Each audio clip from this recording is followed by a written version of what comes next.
Nggak cuma begituan lu. Hah? Bukan. Ini kan maksudnya kan satu hal. Lu muka energi apa di sini? Enggak, ini mah kan tinggal dibakar aja rokok kok. Ini rokok. Dari tadi lu cerita, nggak tahu kenapa gue ngerasa ada yang bisik-bisik terus di sebelah sini. Ya ampun. Serius.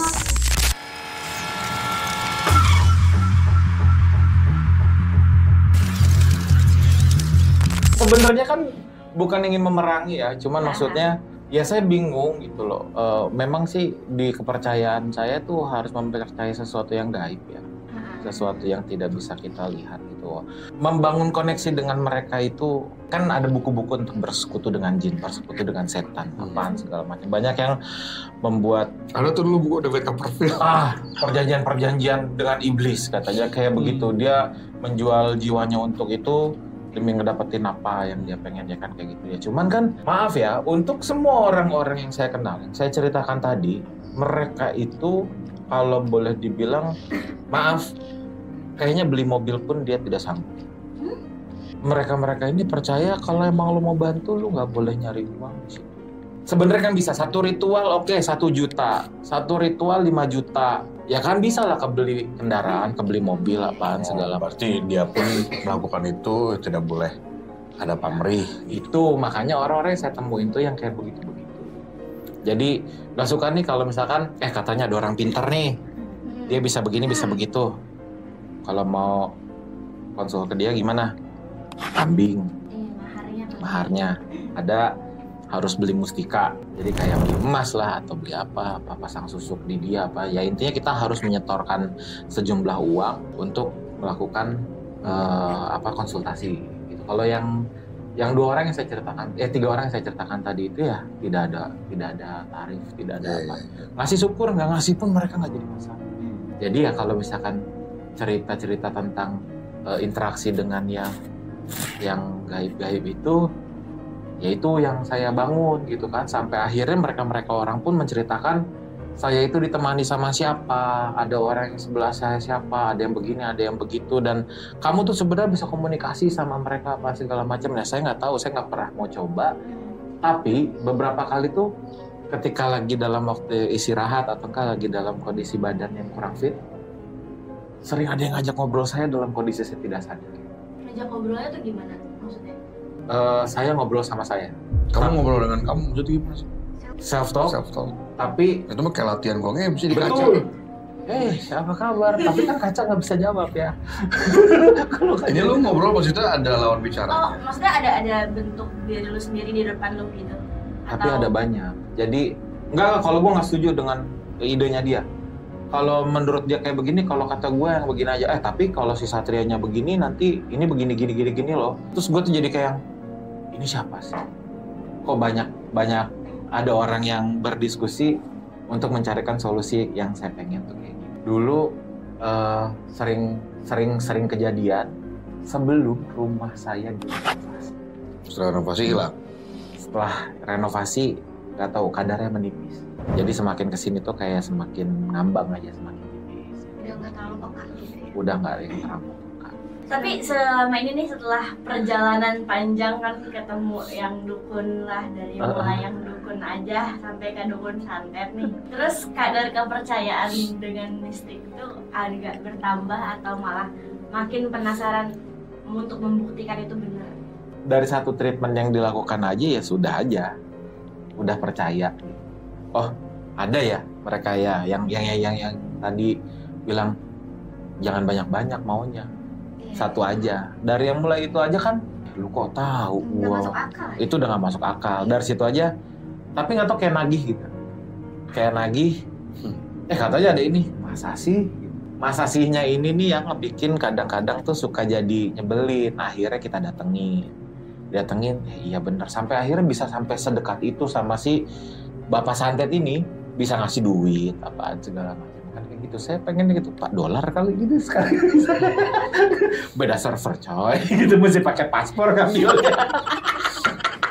Bang, satu lembar $100 kan lumayan $1,500 ya. Jadi jangan 300.000 gitu nggak sih? Ya kan, sebetulnya bilangnya juga terserah mulu kata dia. Iya, blow on ya. Katanya 5M gitu. Gue takut. Kalau gue sih nggak pernah mau ya, maksudnya mencari hal seperti itu. Kenapa? Karena sepengalaman gue, pertama kali gue merasakan sesuatu yang menurut gue itu energi yang aneh ya, melalui suara. Ya, nauzubillah ya, gue nggak mau lebih dari itu. Itu pas gue masih kecil gitu. Sebetulnya itu gue nggak sendiri, gue berdua dengan bokap gue. Jadi suka ada Liga Champions tuh. Apa? Liga Champions bola. Oke. Itu kan jam 2:30 biasanya ditayangin ya. Nah gue tuh begadah pengen nonton tim kesayangan gitu. Bokap gue tuh nemenin, tapi kalau dia mau tidur sebenarnya. Gue nonton tuh. Tiba-tiba tuh gue mendengar suara samar-samar. Tapi kenapa gue meyakini ini adalah sesuatu yang aneh? Karena gue merasakan energinya. Yang tadi gue bilang tuh, gak enak banget nih kok. Tapi anehnya gue pengen memperjelas suara tersebut. Waktu itu gue baru pindah. Malah jadi apa? Ngefokus gitu Iya, ya. gue pengen tahu apa ya gitu. Waktu itu kondisinya gue baru pindah ke komplek tersebut. Memang banyak cerita lah bahwa ini dulunya kebun karet lah, belasan ada kuburan gini segala macam angker gitu. Benar rumah gue tuh emang letaknya di agak paling bawah. Jadi dia langsung bersinggungan ke kebun-kebun lain gitu. Gue kecil kan tuh suara CCTV. Lu percaya gak sih? Gue mendengar ini jelas ya. Jelas dan kalau gue ingat sekarang gue masih suka takut. Ada suara kayak perempuan, tapi kayak sudah renta gitu. Dia minta tolong. Tolong. Demi Allah. Lirih. Gue kalau mengingat itu ya, itu gak enak banget rasanya.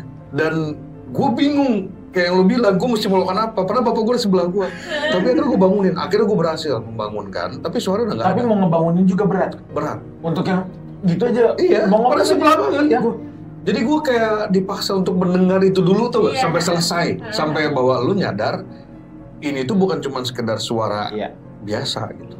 Apa sih tertegun? Gue diemin. Iya bener, tertegun. Ini mau orang minta tolong. Tertegun. Ironisnya adalah, bapak gue itu suka manggil tukang pijit dulu ke situ, ke rumah. Jadi waktu baru pindah, dia mencari-cari, gue pengen pijit, ada apa ini segala macem. Sebetulnya si tukang pijit itu ngobrol dengan bapak gue. Gue cuman ada di satu ruangan lah gitu. Ya, Gue pijit di situ. Ya, duduk di sini. gue mendengar si bapak itu tuh, jadi bapak gue juga iseng. Gue kan baru nih pindah ke sini. Suka ada cerita apa aja. Nah, si bapak itu menceritakan si urban legend itu. Si yang minta tolong. Iya. Oh iya. Iya, sumpah. Anjir. Itu Ini yang- kejadiannya setelah mendengar. Sebelum justru. Jadi pada saat gue denger, kayak gue ditarik langsung gini. energinya. Ini. Anjir. Sumpah. Gue kalau ingat itu gue gak enak gitu. Karena jelas gak bisa terlupakan. Karena gue masih kecil juga kali ya waktu itu. Jadi gampang diingat kan. Tapi sekarang gue pengen tanya dulu deh. Si energi itu tuh, kayak tadi misalkan kamu ngerasain kayak ada yang ngebisikin nih, gua gimana, terus tadi Bang Deli nanyain, apa sih yang lo rasain, kok kayaknya badan gua tuh kayak ketumpangin atau kayak gimana gitu, kayaknya ada sesuatu yang kayak ada yang nempel, gua nggak nyaman aja gitu loh, ya kan? Kita hampir bisa merasakan itu.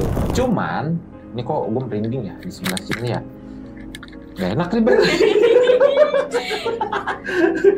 Ya ini gue coba pengen tahu nih. Kita masuk ke rumah tua, kita masuk ke gudang kosong. Terus gini, gue itu paling tidak nyaman berada di tempat yang hanya dilakukan aktivitas di waktu-waktu tertentu. Misalkan sekolah. Sekolah itu cuma pagi sampai sore loh. Malam itu pasti selalu kosong. Ya kita semua tahu lah itu. Ya, sekolah, kantor. Terus abis itu mall. Justru kalau rumah sakit, gua bilang hampir tidak ada gua merasakan hal itu. Karena dia hidup 24 jam.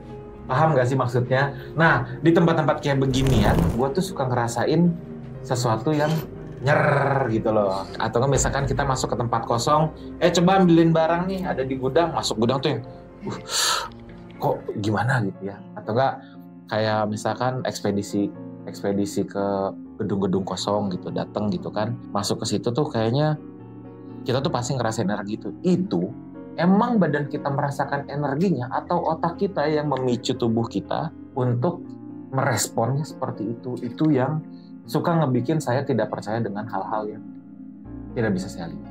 Yang saya khawatirkan adalah kepala kita sebenarnya bisa kedua-duanya sebenarnya. Kalau misalnya menurut saya yang saya baca ya, justru kalau misalnya rumah sakit, jadi kan yang namanya energi itu kan salah satu hal yang sulit hilang. Nah, kenapa rumah sakit itu suka dibilang angker walaupun aktivitasnya sampai 24 jam? Karena energi sakit, energi sedih itu Negatif semua lah ya, negatifnya. semua nempel di situ. Itu yang kadang-kadang bisa kita rasakan. Kalau di saat-saat gue dewasa begini, justru di tempat kerja gue gitu. Bahkan kondisinya gue lagi sholat. Wah, ini paling gak asik nih tempat kerja. Kenapa? Oh iya, kalian kan juga penyiar juga kan BTW ya. Lagi sholat. Memang letak si tempat musolanya ini tuh agak ke pojok ya. Dan sholat isya ya yang paling malam tuh. Dulu tuh pernah tuh dalam kondisi, justru gue belum kerja di situ. Jadi gue pernah numpang. Gue pernah numpang gitu. Saya pernah mengingat, saya pernah sholat di tempat tersebut tuh kondisinya gelap. Gak tahu letak lampu di mana tempat orang ya. Udahlah gue sholat aja lah gitu. Justru nggak ada apa-apa, walaupun perasaan. Tapi nyar kan? Pasti. Nah justru setelah saya kerja kan, jadi saya lagi sholat, terus saya mendengar suara teman saya pamitan. Sampai dalam hati tuh gini lagi sholat. Lah lu kan tahu gue lagi sholat, ngapain sih lu pakai pamit? Suaranya itu kayak yang masuk, jadi seolah-olah kepala dia tuh kayak masuk ke dalam musolanya gitu loh. Oh iya, kayak ngegema di ruangan itu. Deh gitu. Balik ya gitu. Suara cewek. Biasanya juga nih orang balik aja gitu. Ini ngapa? Kayak lama sih kalau musik. Ngapain dipamit? Dan dia tahu gue kondisinya lagi sholat kan gitu. Gua tanya, ternyata dia tidak ada di kantor hari itu. Waduh. Nggak lucu. Tapi sebelum sholat itu ada si teman. Nggak ada. Tapi kamu, ya maksud kita tuh hafal ya suara orang ya. Iya. Kita tuh hafal ya suara. Nggak ada. Tapi karena gue orang yang memang tidak terlalu mau memikirkan ya, takutnya malah jadi sugesti ke diri sendiri. Jadi ya udahlah bang apa. Itu satu. Terus ada lagi. Ini tuh gue baru beres. Gue kan suka siaran sendiri ya malam-malam. Sebenarnya kan studionya itu ada 2. Gue tuh bersebelahan. Jadi gue pasti ada temannya. Kita biasa interaksi mata gitu. Terus begitu beres siaran, gue keluar. Ini mah gue sampai gue bingung tau gak? Kenapa tuh? Kenapa ada suara ini gitu? Tiba-tiba ada gini. Malam gitu. Sumpah gue bingung tuh. Gue tuh pengen ngasih tahu ke teman gue yang di radio sebelah gitu. Tapi dia lagi pakai ini. Gimana gue mau cerita? Gue keluar duluan lah. Jadinya gue takutnya melebihi dari yang gue dengar. Serem banget. Itu jelas sih. Cewek. Gak ngerti gue. Elah. Tapi kalau gue bayangkan, dulu itu walaupun gue sering mendengar dari teman-teman, karena ini kan tempatnya juga heritage ya. Iya. Sudah pastilah banyak hal-hal energi yang tersimpan gitu. Gue itu dulu suka tidur di situ tanpa rasa takut. Mandi, gue jam 2:30 gitu. Di kamar mandi yang katanya horor. Iya, Justru di kondisi-kondisi tertentu tuh kayak itu kan gue biasa aja lagi gini mau keluar malam. Kan gue nengok. Siapa? Mau nyapa malam-malam, orang gue cuma berdua di situ. Berarti kalian memang ada keturunan, maksudnya dari keluarga tuh ada yang punya indera keenam kah? Dari masing-masing? Mama saya. Kalau ibunya dia ya. Kalau ibu saya tuh dia tidak pernah mengakui hal itu. Tapi kalau dia termasuk orang yang sensitif gitu terhadap hal-hal ini. Apa pengalamannya berarti? Banyak banget. Zaman dia masih muda. Terus ya saat-saat kita sudah dewasa pun beberapa kali jalan sama kita tuh suka ada aja gitu yang dia ceritakan. Tapi dia tuh bukan tujuan menakuti. Dia cuman menutup. kadang heran gitu. Ih, kenapa ya mesti ada kayak begituan gitu? Dia melihat yang kita nggak lihat kan. Pernah satu hari gini nih, dia ceritanya seru ya. Jadi ibu saya itu kalau misalnya pengen makan sesuatu, suka mendadak. Gitu. Pernah suatu hari gini, deh tengah malam pengen makan itu, bubur di The Pris gitu ya, di Jembatan Merah. Karena emang bukannya malam kan. Berangkatlah kita, berdua doang waktu itu. Begitu pulang, melewatilah perjalanan menuju komplek. Yang sekarang sih sudah ramai perjalanan komplek itu. Dulu itu serem. Nah, ada satu spot yang sekarang udah nggak ada. Dulu itu kayak ada talang airnya gitu. Nah, si talang air itu tuh angker banget ceritanya. Kenapa? Karena di kirinya itu ada sebuah pabrik dulunya yang sudah tidak aktif. Pabrik apa tuh? Gua nggak tahu ya, dia bergerak di Karena bidang emang apa. Nah, udah terbengkalai.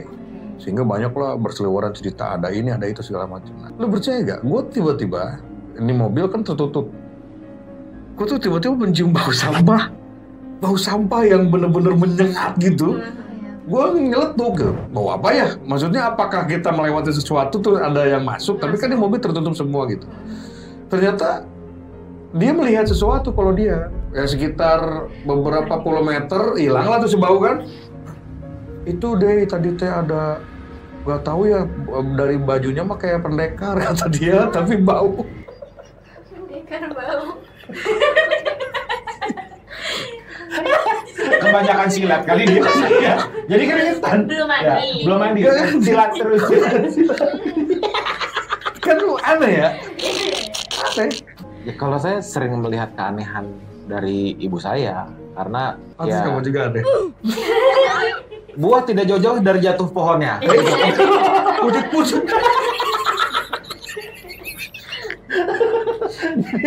Jadi kadang tuh mama saya kayak gangster. Dia ngerokok. Oke. Jagger. Iya. Tapi kan nggak ngerokok 2 batang dong. Langsung maksudnya. 2 batang tuh gimana? Bakar, tas. Ada asbak nih. Yang satu dihadapin ke sana, satu dia bakar lagi terus dia duduk. Kita kayak ngobrol sama orang. Jadi kan kalau dari jauh, Nongkrong dia. ini nggak wajar. Nanti kapan-kapan kalian main ke rumah saya. Di depan tangga saya itu, nggak tahu ya, saya juga akhirnya jadi suka dan Lukisanmu kan? bisa. Saya kalau kamu minum aja. Itu apa sih lukisan itu? Lukisan Jadi di depan tangga itu ada 2 lukisan. Bel. Yang pas depan tangga turun dari kamar saya ini, Hah? ada perempuan lagi Itu gendong aneh tuh. bayi, Itu aneh tuh pakai lukisan baju itu. putih.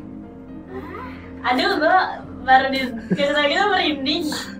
Yang satu lagi warnanya itu coklat hijau tua, hijau tai kuda kayak begitu. Gambar perempuan telanjang lagi munggung. Enggak, tapi serius. Kalau ini gua memang gua pun nggak suka melihat lukisan itu. Kenapa ada lukisan itu? Nggak tahu ya. Saya bisa merasakan ada energi, ada sesuatu di situ dan ngebikin nggak tahu kenapa kok gue jatuh cinta ya sama ini gambar gitu. Ambil satu, taruh, nemu di gudang. Jadi dulu tuh kita punya rumah di Cimacan, rumah besar, rumah keluarga, dijual, barang-barangnya dibawa pulang. Satu, nemulah yang gambar si cewek itu. Dipajang ke rumah semua satu rumah marah. Terus saya bilang, apa sih yang mesti jadi masalah apa? Enggak, gua nggak suka gambarnya. Iya, gua juga nggak suka soalnya. Iya. Cantik, gua bilang, ini bagus. Gua kalau mau ngambil minum, Enggak sedih, itu emang gambar perempuan cantik aja, lagi netain. Oh iya. aneh ya, energi lah, serius. Kalian kalau nanti lihat, Saya foto gitu nanti. serius, Ya, boleh aneh. difotoin ya. Aneh. Gua tuh kalau mau minum Mungkin rumah bisa dia tuh tampilin kan, kalau aku foto nanti tampilin Iya, kan. tampilin. Kayak gitu ngelewatin kan. itu tuh, males nih gua. Jadi ya kalau mau ke dapur, ya ini di samping kalian. Iya.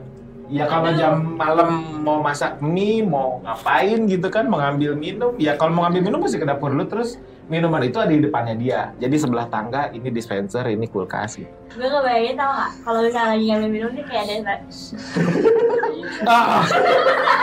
Oh dia lagi menimbang-nimbangkan gitu. Nggak enak pokoknya ngelihat yang gelap ini nih. Pajangin sebelah-sebelah. Ngapain lu pajang? Ya kan lukisan buat dipajang. Ini paling dipajang-pajangin gitu. Gitu. atau Cuman beda gambar aja. konspirasinya ya. Jangan-jangan nih si cewek yang berikut ini cewek yang ini cewek. Bisa jadi. Iya kan? Cewek yang sama. Cewek yang Saya yang sama. sama, tapi dia Lagi ngasih makan anaknya kali ya. Ada yang sebenarnya ada gambar justru dia sedih. anaknya kan. Berarti gue mesti cari gambar anak. Anaknya hilang. Tapi abis itu cari lukisan bapak-bapak. Iya. Komplit dong jadinya tuh kan.